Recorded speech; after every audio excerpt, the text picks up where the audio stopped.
le pays développé qui a le moins bien géré la crise et qui a eu le plus de décès en proportion de la population, c'est les États-Unis.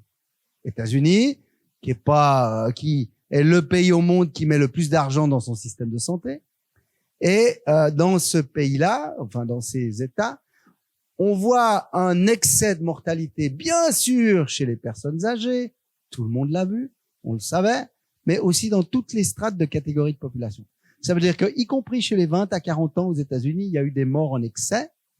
Alors après, la question, c'est pourquoi? Parce que oui, ils ont un moins bon niveau de santé en moyenne. Il y a plus d'obèses, d'hypertendus, etc., y compris dans le jeune âge. Aux États-Unis, ils ont un accès à la médecine qui est catastrophique, un système de santé qui fonctionne pas. Mais ils ont aussi eu un politicien qui a vraiment fait n'importe quoi dans la gestion de crise. Et quand vous comparez les États démocratiques, les États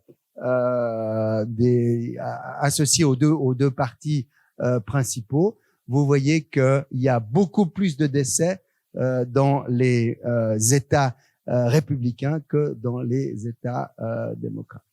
Ça veut dire que vraiment la qualité politique d'une gestion de crise est fondamentalement importante, et on le voit quand on regarde le Brésil. Vous avez vu l'attitude de Jair Bolsonaro, c'est la même chose, etc., etc. Après, il y a évidemment, c'est pas le seul paramètre. Il y a des pays qui ont eu beaucoup de malchance. L'Italie a eu beaucoup de malchance. Elle a été heurtée très fort, très vite, à plusieurs endroits par la crise. La France a eu beaucoup de malchance. Elle a été heurtée à plusieurs endroits en même temps. Donc, France, Italie, Espagne. En Europe, la Suisse a été protégée, relativement protégée de la première vague, à l'exception du Tessin et des cantons romans. Certains pays ont été totalement protégés, la Grèce, l'Europe de l'Est, de la première vague. Par contre, ont très mal géré la deuxième vague pour toute une série de raisons.